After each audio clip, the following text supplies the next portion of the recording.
Hey, what's going on, guys? It's your boy Grapple here. Welcome back to the channel. Everything's on fire. Oh my god! Ah! Oh shit. That happens quite often. I don't really understand how that. Hey, what's going on, guys? It's your boy Grapple here. Welcome back to the channel. We got on the ranking flannel because we're looking at the Black Ops 7 reveal and giving some predictions for the more extensive reveal coming over the next couple of days. So let's just kind of take a look and see. Let me give you my opinion, and we'll make some predictions on where we think everything's going. So first, right, piece by piece, better looks at the OG characters coming back, I think, are solid. I think it's cool to have them be like these completely separate versions from different timelines and different universes stuck in the Dark Ether, because it really pushes forward to me the idea of like, all right, you know, the Ether story ended, everything is shoved together in the Dark Ether at once. So there's like millions of versions of Richtofen and all of them. It would make less sense for them to all be like another premise where they went through a lot of the storyline together again. And it's like, oh, we've known each other for years. This makes more sense where it's like, oh, you know, he's fucking displaced from the 40s and he's from the 1500s. I think that's really cool. I really hope that we don't have this look of like soullessness, like the whoever this cowboy fucker is. You know, he stole their souls or whatever with the Skull of Nunsapwe-esque looking thing in the cage, which I'm sure will be some kind of operator or weapon or something down the line. I really hope we don't have this like dead look the whole time, the same way that I'm hoping we're not actually in the Dark Ether with the purple hue 24/7 for the entire year. Sure, you know, it'll be new and different, and like it'll be very easy to differentiate from everything that's come beforehand, but you know, like just a little different. I'm not a big fan of the like ghoulish white pale dead look. I kind of like their original designs. And then let's touch on the new bad guy. I don't think he's going to be related to like Dr. Monty or anyone else whatsoever. I think it would be stupid for them to go, oh yeah, you know, it's this guy. Maybe he's like Dr. Monty's herald or whatever. It's just, it definitely seems like they deliberately want to pull on nostalgia without pulling on nostalgia entirely. So they go, all right, you know, the OG crew's back and this is what you wanted, but it's like a new version of them. And you have this bad guy because they're in the Dark Ether and he ultimate power or whatever, like the Forsaken, but I'm sure it's a new enemy that in turn, when the storyline starts to lose gas halfway through the year, they'll like retcon into being like the herald of Dr. Monty or the Shadow Man or something. The logo. I'm a huge fan of this logo, man. I've seen some people talking about how they don't like the Black Ops 7 zombies, whatever. I love the purple. Okay, I'm not sick of the purple yet. I'm sure if we get like 6 maps that are all in the Dark Ether and everything's always purple, it'll get really annoying really fast. But that look right there with the purple zombies and how like the font is like a little moved and it's like leaning, I fuck with that heavy. I love whenever we get like the Call of Duty logo, like the PNG, and there's a zombie specific version and each one is different, because then it's just cool to look at over time. And then, you know, I use them in thumbnails and things. I think it's fucking awesome. Title, Ashes of the Damned. Great name. Long name, yes. But it definitely harkens back to classic zombie titles and names. And that is something that I think works well. I'm glad they didn't just call it like Transit. From everything we've seen, it's like a spiritual successor or reimagining or remake of Transit. You know, I'm really glad they didn't name it like Transit Reborn or like Return to Transit or Bus of the Dead. Like, I'm glad it's like Ashes of the Damned. Doesn't relate to Transit as a title whatsoever. Definitely tells us that it's a new original-ish map with original-ish ideas. It's a great title. I'm not a big fan of this, the Ashes of the Damned logo, because it's so similar to everything in Black Ops 6 in terms of the font. I fuck with it. I love having these things. I love having like these zombies titles because it didn't happen a lot. It started really after Black Ops 2 or like a couple maps in there. The zombies map title was given like its own professional looking logo. Like, I love that. I fuck with that heavy. Would I have liked the font to be a little different? Yeah, but I'm not going to complain too hard because it's nice. It makes it feel more original, even if some of the POIs are older. I don't want to look over all the characters individually, but I do love that Richtofen's part of Group 935. I love that they're going to circle back around and like add that all together and try to... It seems from what they're trying to do is they want to hark on nostalgia to pull people in, but also want to do like newer versions of everything, which I'm fine with, because that's kind of... It's almost a way to organically progress the story while pulling old players in. And I'm someone that is a sucker for nostalgia, so I'm not going to pay tons and tons and tons of money. But, you know, I got Game Pass already, and it's zombies. I'm not going to say no. I'm going to fucking play it anyway, man. Richtofen's back. He's going to be an angry Nazi. Full send. One of the things I'll say is hilarious, though, is when you look at the developers, they're like, oh, this is led by Treyarch in partnership with Raven Software. You're like, all right, that's most of the Call of Duties. It's fine.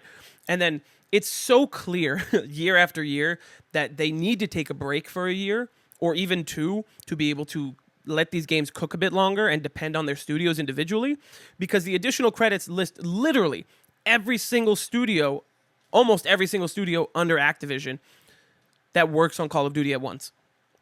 You got fucking Treyarch and Raven and High Moon and Activision Shanghai and Infinity Ward and Sledgehammer trying to give their own little bits to help. That's crazy to me. Like, why wouldn't you just... I totally respect, like, chasing the bag, but just take a fucking year off, man. Like, after Black Ops 7, because you've already started the loadout, it's clear and the writing's on the wall that you need a break. It's... The way that things used to be is... And, part of this is attention span, and part of this is like immediate gratification through social media and all these other things. The way that things used to be, or at least the way it felt, is your Call of Duty would be revealed in April, right? Because the COD cycle was just a bit quicker. The teaser trailer would be in April. The summertime would be for more of your reveals, especially multiplayer. You would have the beta, starting with like Black Ops 3, around late summer, early fall, like September, October. And then the game would come out in November. But this is clearly so fast and rushed because they're crunching them as hard as they can, right? It's like teasers come out in like July and August. And then the actual trailer comes out in August. And then Zombies reveals are coming out in September, 2-3 weeks into September. The beta starts in like 2 weeks. And COD Next is in like 2 weeks. And then 3 weeks after that, the fucking game comes out. That's crazy. That is something that's never really been had, at least in my experience. I've been playing Call of Duty now for like 12, 15 years. That's something I've never seen. Maybe part of it is good, right? Because it lets the current game breathe more, and you could be like, all right, look at all this content. We're doing these things. I'm not a big fan of all the events and like all these co-branded things with fucking Beavis and Butthead. I'm not a fan of those. But I think allowing the game to have a chance to breathe, at least for like the first 3 or 4 seasons, it's good. But like, something just feels off. Anyway, back to Zombies. So some of the leaks that we saw, and that even I was just watching, like Beware the Six, great channel, small channel, 5,000 subs, great fucking guy, love his content. That sounded so outlandish like a year ago, are going to wind up being true. Like, you have each one of these maps, like the only example I'll give you really is Richtofen. Richtofen is he's post-World War II, where, like, the Nazis won. And a year ago, we get this leak about like, oh, we're going to go to New York City, but it's post-World War II as if the Nazis won. This alternate universe. And at first we were like, oh, shit. They're just doing like crazy stuff. They're like, oh, we're going to throw things at the wall, see what happens. No. What we're actually doing, clearly, if the leaks are to be believed, is you're going to have your launch map with Ashes of the Damned. You'll have probably a bonus smaller... Oh, no. Because the leak says we're getting 6 maps, but I don't know if that really counts survival maps as secondary. So you'll probably get Ashes of the Damned with the farm survival map at launch. Throughout the year, you'll wind up getting these 4 maps to match each one of the characters, and then a finale. So there's your 6, and then you'll probably get 3 or 4 more like little survival maps. And I don't remember if the Black Ops 6 maps are going to carry over, but there was a leak about that a little while ago. We're basically going to do Black Ops 3 again, which, again, from a monetary perspective, is smart as fuck on their part because they're going to get people in. Whether or not they're going to retain players is to be seen and to be believed. But you're going to get this huge influx because I can see it. Ready? I can fucking predict it already. What did I just say? So we're going to get Ashes of the Damned. We're going to get the 4 leaked maps, so that's your 5. The leak said that there's going to be 6 round-based maps overall. So the 6th one is going to be your finale, your Revelations equivalent, or whatever the fuck it's going to be. Okay? You're going to have probably 3 or 4 survival maps that are pulled from Ashes of the Damned and maybe one of the other maps sporadically thrown in. So that way they can finesse and be like, look, you're getting fucking... Season 1 comes out, here's your first map. Season 1 reloaded, here's your survival. Here's Season 2, and then just back and forth to continue the content and keep people engaged and keep them going. It's going to feel like too much, definitely, at a certain point, because then we're getting a fucking Zombies map every, 3.5, 4, or 5 weeks, which is fucking unprecedented. And then I'm sure, because they know, right? People buy Treyarch Call of Duties because it's their favorite from a storytelling and zombies and everything. Except for Black Ops 6, a lot of complaining, but we'll get to that in another video. But they know, they have to realize, right, that after having 2 Treyarch games back-to-back between Black Ops 6 and 7, the well's going to run dry, right? Especially for zombies. You're going to have these people that are then in love with Treyarch, and they're going to fall off. You're going to have the zombies community, which is a good like third or half of your player base at this point. When it comes to Black Ops 7, going to completely drop off and not play whatever comes out after Black Ops 7. So near the end of the cycle, I'm sure that they'll break the tradition now for a paid DLC and give us Chronicles 2 or something like that. They're not going to support the game for another year, but I wouldn't doubt that they go Season 6 Reloaded. They go, listen, fucking Modern Warfare 4. Is it Modern Warfare 4? Or whatever they're going to call it. Call of Duty 2026 is going to come out in 2 months. So to wrap things up with Season 6 Reloaded, here's Zombies Chronicles 2. Here is like 6 maps in the modern engine with modern updates and all these things. And there's going to be a ton of backlash because people don't love the modern mechanics. But then they're just going to fucking pull everyone back in and be like, listen, man, you want to play OG Transit? You want to play fucking OG Town? Here you go. You want to play fucking Mob of the Dead with with new systems to make it suck? Here you go. I guarantee it. Because if it doesn't come out now, I've said it before and I'll say it again. If Chronicles 2 doesn't come out this year, I don't think it's ever coming out, which is fine with me because Chronicles 1 was this huge moment in like the zombies community and just Call of Duty in general where we did something unprecedented and it was like, all right, fucking DLC 5, look at all these remasters, look at this, all these leaks, they were true, oh my god. I don't think it's going to happen, ever, if it doesn't come with Black Ops 7. So now, getting into what's going to be revealed this week, I definitely think, piecing together like some of the leaks and some of what like Mr. Waffle has said in his video, talking about transit and the layout, I definitely think you're going to have your 2 routes because people want bus route B from all the leaks from transit and like the cut content initially. You're going to have your 2 different routes, and I'm sure because it's the dark ether and they can fuck with everything, it's going to be bus route 1 is like you go to farm. I'm sure you'll go to the diner because it's iconic, and town, and maybe they'll cut like the power station or have like the power be changed and have it be like at the starting point. And if your starting point's going to be in front of Reckoning, in front of Janus Towers, then your other route's going to be fucking Liberty Falls and Shattered Vale and maybe like one extra thing, which to me is cool, right? Because you have these leaks and these rumors about like Liberty Transit. I think it makes total sense. There's no way it's going to be as huge as people are saying. You know, when you had a map like Transit, Farm is this closer, smaller survival map that doesn't have a ton in the buildings itself. Town is very similar, how it is all just one level, and you have a couple of buildings, but it's still like, it's survival map, you know, it's smaller, more compact, it's easier to get around.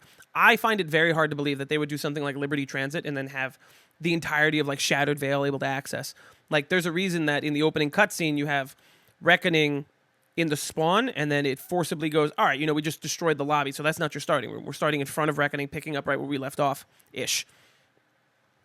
I'm sure it's going to be like you go around and you can totally go to like the mansion. If I could guess, I'm sure Shattered Vale is going to be part of like the secondary bus route on the other side, but it'll definitely be like the spawn and like the areas around it and like in front of the mansion, but they won't let you in it or through it. They'll be like, oh no, the fucking mansion collapsed because there was a zombie, whatever, like a fucking one of the denizens accidentally like ate some crack and exploded. And then you go to Liberty Falls, and I'm sure it's like, oh, man, you can't go in the bowling alley. Well, why not? Because another fucking crack zombie just exploded. You know, like stupid shit. I'm fine with it. I like the idea a lot, actually, because I liked the idea of Liberty Transit. Because even though, you know, for some people it was unoriginal to have, like, fucking the 3 maps all be in close vicinity of each other, I thought it was a very cool concept if they went all the way and made everything accessible all at once and make it this gigantic, unprecedented map with, like, too much area. I was fine with that as an idea because it meant they were doing something different and throwing things at the wall. And you can kind of treat it like Outbreak because it's so big. I think just doing Transit, but expanding on it and being like, look, listen, we remember what happened with Transit in Black Ops 2. Or we'll call it Ashes of the Damned. We know what happened with Transit, so for Ashes of the Damned, we're going to do parts of Transit, you know, because nostalgia, and you guys remember it, and now we want to do it correctly without the denizens being so annoying and without the fog being as horrific as it was. But now we just want to go one further. We want to take the original idea and just actualize it and be like, all right, you know, you got fucking 2 bus routes, you got all these places, you got all these survival maps, you got all this shit on this side. And then if they do fucking Liberty Transit on the other side, it's an excuse for them to go, yeah, you know what? Also, we brought everything from Black Ops 6 into Black Ops 7. So instead of it being a survival mode and Season 2 Reloaded, they go, listen, you can now access Bus Route B as individual survival maps because we're bringing everything over from Black Ops 6. And people go, oh, shit, dude, that's not. All right, whatever. Who gives a shit? But that's my prediction. What are we going to get this week? I definitely think it's going to be just a couple of the POIs. They'll probably tell us more about the transit side, and then like allude to the Liberty Falls side. Maybe there's like 1 or 2 new POIs. Like maybe you can't actually go into Shattered Vale. Maybe it's like you go from Reckoning to Shattered Vale and Liberty Falls, and then you have like one other like little survival map, like a gas station or something. Or maybe they take the diner, so on the right side you go to farm and then town and then come back, and it's like, I don't know, man. That's what I think. I think they're going to reveal to us more about farm, and we'll see some gameplay. I think we're going to get like a screenshot or something of the starting room, a tease on the other side talking about how you can access Liberty Falls, and I think when they talk about new game mechanics, it's going to be something changing, like maybe the building table. But I definitely don't think we're getting a classic mode. I think as a community, we just need to, for lack of a better word, get over it. It's very disappointing, yes, but I don't see Treyarch changing their outlook or the way that they want to make zombies going forward. I definitely think it's like, all right, our goal is to bring in as many people as we can. The mechanics from Cold War, we improved on them in Black Ops 6. So now what we're going to do is we're just going to keep those mechanics going, maybe push them even a little further, piss off the classic guys, but bring in the new school of zombies players. And yeah, and that's my rant. I don't have a whiteboard like Milo, but I have the ranking flannel to try and spice things up. I don't know. But that's just my opinion. That's what I think. I think Ashes of the Damned is not going to be a top 5 zombies map of all time, but I think, if you have transit in like your D or your F tier, I think this is going to be fucking night and day. I think Ashes of the Damned, from a color and mechanic and smoothness and player variety and weapon variety and usage, I think it's going to be a like night and day difference by comparison. Mind you, you compare it to all the zombies maps ever, it's probably not going to be that significant. It'll probably just be like a B tier map, but fucking night and day. It's going to be the more actualized version. And the sad news is that we'll probably get the jet gun as the wonder weapon. I wouldn't doubt that at all. Jet gun, ray gun, send you on your way. I would guarantee it. I would guarantee, too, that maybe they'll just make you build it in Liberty Falls. Be like, you could use the jet gun. You just got to go get it from Liberty Falls. And because it's in the Dark Ether, the parts are in different places, and the quest is just a little different. But you got to build it at the same fucking table. Things like that. So I'm going to keep my mindset going into this week pessimistic to hope to not be disappointed by any of the announcements. Not because Treyarch has burned me specifically as a zombies player, because I'm fine with modern zombies, and I've complained about it before, but I have no real complaints like a lot of the other OG players, even though I've been playing for so long. I'm fine with it. But I just don't want to be disappointed when I'm hoping for like Black Ops 4 or Black Ops 2, not Black Ops 3 heights, but I'm hoping for these like secondary highs that we will not hit. So anyway, thanks for watching. Guys, I appreciate each and every one of you. Make sure to like, comment, and subscribe. Thank you for watching my rant. This is the first upload for our new posting schedule. Mondays are going to be videos like this where I'm going to talk at you. We're going to talk about what's going on over here with Black Ops 7 and all these things coming out, and reactions and opinions and lookbacks and retrospectives and things like that. Mondays for that, Fridays for the Building a Ranking series where we play a zombies map. We rank it right then and there, and we're 41 maps in, 44 more to go. We're having a great time. I appreciate each and every one of you, and I will see you in the next one.